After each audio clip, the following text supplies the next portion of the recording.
Hello guys, welcome. Collective reading tayo ngayon. So tingnan natin kung ano yung energy ng person mo para to sa mga no contact situation, okay?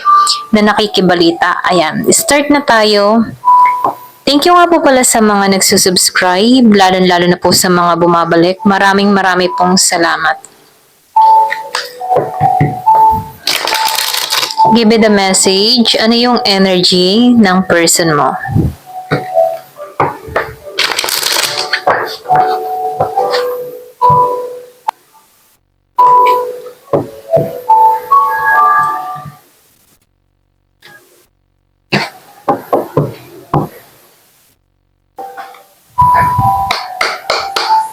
Give it the message. Ano yung energy ng person mo?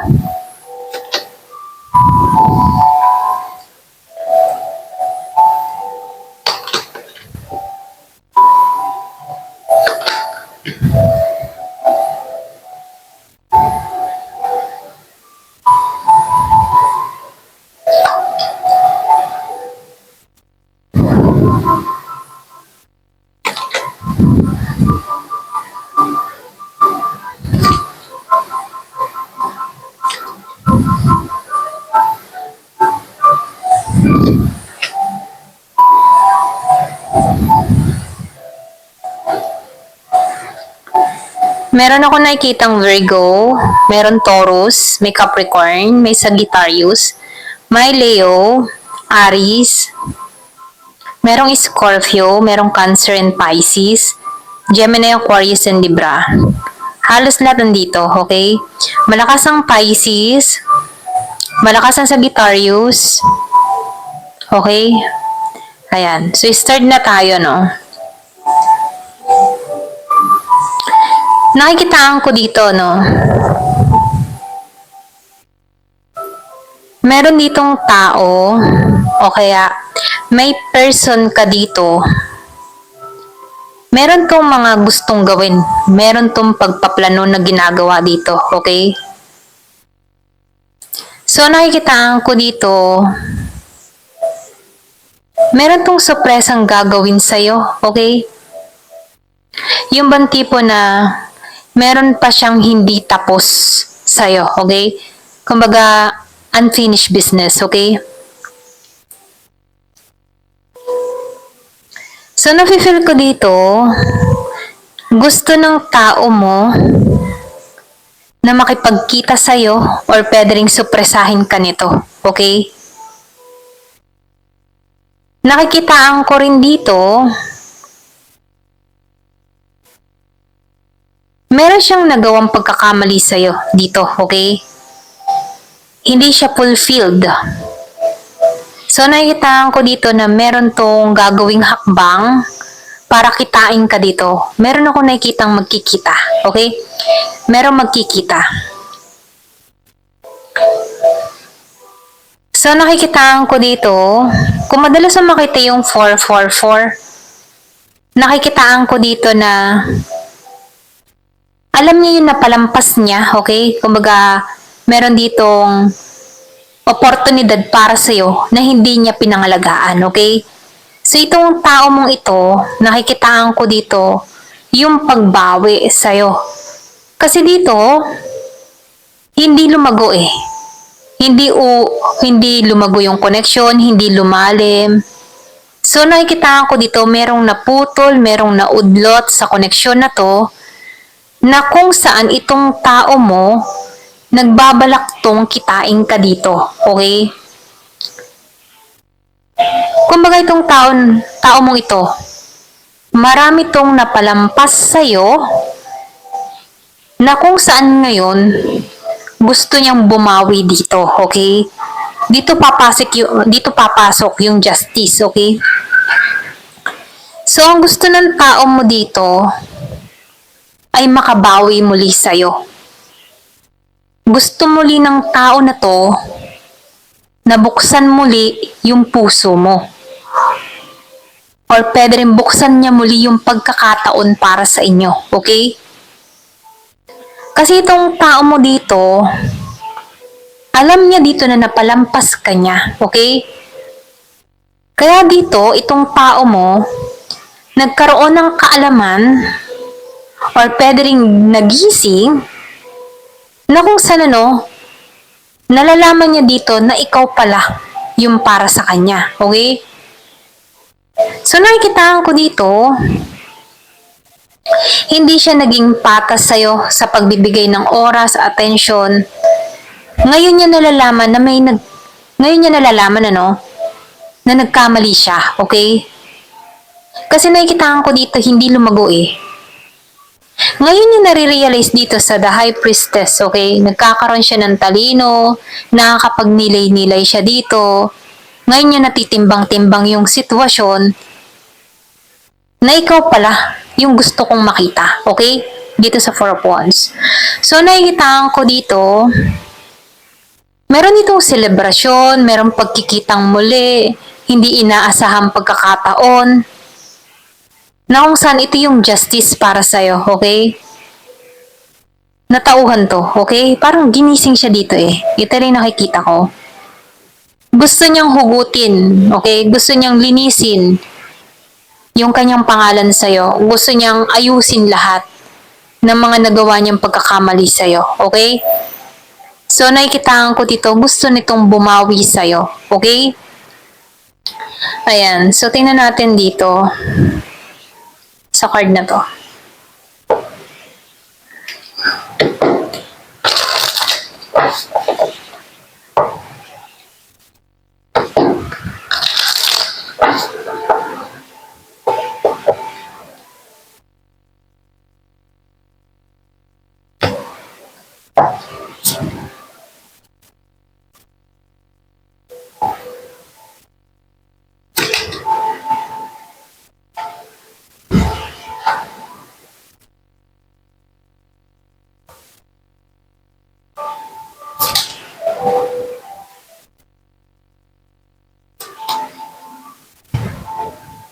Okay.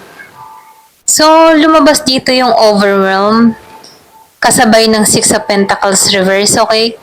Then, at peace at temperance reverse. Then, Four of Wands at gloom. So, nakikitaan ko dito, dito sa Six of Pentacles, alam niya yung napakawalan niya. Alam niya napakawalang kanya dito. Alam niya hindi kanya tinrabaho dito, okay? Na kung saan, nakikitaan ko dito, merong natapon, okay? Meron siyang natapon dito, okay? Dito sa overwhelm. Kung makikita mo, natapon, okay? Alam niyang natapon ka niya dito, okay? Kaya dito sa Four of Wands, lumuha ka, okay? Lumuha ka dito dahil sa tinapon niya dito. Kaya itong tao na to, nakikitaan ko dito na gusto niyang makipagkita, gusto kanyang kitain dito sa Four of Wands, okay? Gusto kanyang masilayang muli, okay? Kasi dito sa Temperance Reverse, gusto niyang magkaroon ng kapayapaan. Kasi dito sa Temperance Reverse, nakikitaan ko dito, hindi siya naging maayos, hindi siya naging tagumpay. Pwede ring sabihin na sumisiksik ka pa rin sa isipan ng tao nito, ginugulo ka, or ginugulo mo siya sa presensya mo or sa kanyang mga naiisip dito. Kaya itong tao na to dito sa Temperance Reverse, hindi siya masaya hindi siya accomplish, hindi siya matagumpay, okay? Kaya gusto ng tao nito na magkaroon ng kapayapaan sa inyong dalawa, okay? So, lumabas yung justice, So, dito sa justice, gusto niyang bumawi Ito yung justice, ito yung hustisya, Ngayon, gusto nitong bumawi na deserve mo na magkaroon ng maayos na relasyon, okay? So, nakikitaan ko dito, ipagkakaloob niya. Or pwede rin sabihin, gusto niyang bumawi yan. Gusto niya ipagkaloob sa'yo, okay? So, nakikitaan ko dito, umaasa to. Umaasa to sa connection nyo, okay?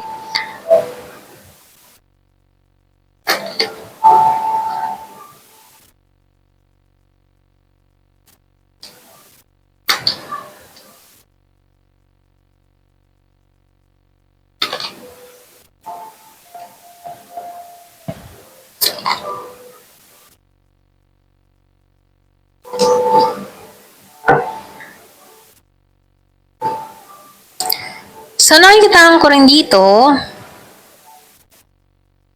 meron kasi ditong nabaliwala Pwedeng binaliwala ka ng tao neto. Pwedeng may distance sa inyong dalawa, okay? Pwede rin sabihin nung nagkalayo kayo dito, hindi ka na priority, or hindi, yung parang tipong nabaliwala ka niya, okay? Kaya yung mga ginawa niya sa'yo, nakikita ko nag-reflect sa kanya, okay? Pwede rin sabihin, yung pagkakalayo-layo nyo, pwedeng meron ka ding tao dito na nalibang sa ibang mga bagay, nalibang sa mga kasamahan, or meron ding lumibang sa kanya dito at nakalimutan kanya dito. Kaya nakikita ko dito sa Seven of Cups, napabayaan ka, okay? So nakikita ko dito, nag-reflect sa kanya, okay? May reflect yung pagkakalayo niya sa bawat isa. Pwedeng nanahimik ka, binitawan mo siya, or wala ka nalang kibo na ginawa dito, na kung saan itong tao mo dito, nagising, okay? Dito sa Eight of Sword Reverse. So nakikita ko dito, nabandon na ka eh. Nabaliwala ka eh. Kaya dito sa Eight of Sword Reverse, nafe-feel ko dito, ngayon siya gusto niyang bumawi. Ngayon niya gustong simulan muli ikaw, okay? Simulan muli kayo, okay? So nakikita ko dito, dahil sa sitwasyon na nangyari, dahil sa kapabayaan niya sa'yo, nakikita ko dito, naka-moving on ka, okay? Or pwede rin sabihin, nakaalis ka dito sa Eight of Sword Reverse, okay? Kumbaga nakikita ko dito, nakabangon ka. Yung pag-aabandona na ginawa sa'yo, nafe-feel ko sa'yo, nagsumikap ka, nangarap ka, okay? Nangarap ka, or pwede rin sabihin, iba na rin yung tinahak mong direksyon. Kasi dito, nabaliwala ka, hindi ka napagtuunan ng pansin, kaya ikaw dito, nag-iba ka ng landas, okay? At binuo mo muli yung mga pangarap mo, okay? Dito sa Four of Cups reverse, then sinabayan ng love, ano? Totoo yung pagmamahal mo na ino-offer dito sa tao mo. Pero hindi niya na-appreciate yung love na ipinagkalob mo sa kanya dito, okay? So ngayon dito sa love, pure ka eh, pure, genuine. Genuine yung pagmamahal mo. Todo yung pagmamahal na binigay mo dito. Pero dito sa Four of Cups, hindi ka niya pinagtuunan ng pansin, okay? Nagkaroon dito ng miss opportunity. Dinadma ka lang eh. Kasi alam ng tao nito, andyan ka palagi sa kanya. Okay? Kasi alam ng tao nito na mahal mo siya. Pero dito sa Eight of Sword, reverse, and sinabayan ng Seven of Cups reverse, nalaman mo sa sarili mo. Okay? Kasi inabandon ka dito. Hindi ka tinarabaho. Hindi siya naging pata sa'yo. Kaya dito sa Eight of Sword reverse, nilet go mo to. Okay? Nilet go mo to. Natutunan mong makaraos dito. Natutunan mong mahalin yung sarili mo. Natutunan mong mangarap muli dito. Okay? So, nandito sa High Priestess and let go, ano? Nagkaroon ka ng talino, nagkaroon ka ng isip, okay? Na kailangan ko nang i-let go to. Kumaga meron kang pagpapasyang ginawa sa sarili mo na kailangan ko na tong i-let go. Mahirap na para sa akin to. Masyado na akong napaglililin lang. Masyado na akong nadaya. Ganun yung energy mo, no? So ngayon dito sa let go, parang pinupush ka dito, i-let go mo muna to. Kasi hindi mo dineserve to eh, okay? Kaya papasok yung justice dito eh. Kaya itong tao na to, natatauhan, nagre-reflect sa kanya yung ginagawa niya, kasi wala ka nang binibigay na love dito sa tao na to. Kasi ni-let go mo na to. Kumbaga, ikaw nagnilay-nilay ka, napag-isip-isip mo na tama yung mga payo sa'yo, or napag-isip-isip mo dito na parang ginising ka or naliwanagan ka na kailangan na tong alisan kasi ang drain mo na eh. Nadidrain ka sa energy. Kumbaga yung energy mo, masyado nang nadidrain, okay? Dahil sa kaiisip sa tao na to. Kaya dito, nagpasya ka na kailangan na tong i-let go. Kailangan ko nang hanapin yung sarili ko. Kailangan kong ako muna yung isipin ko, okay? Ganun yung energy mo. Ito lang nakikita ko sa'yo. So, tingnan natin yung advice.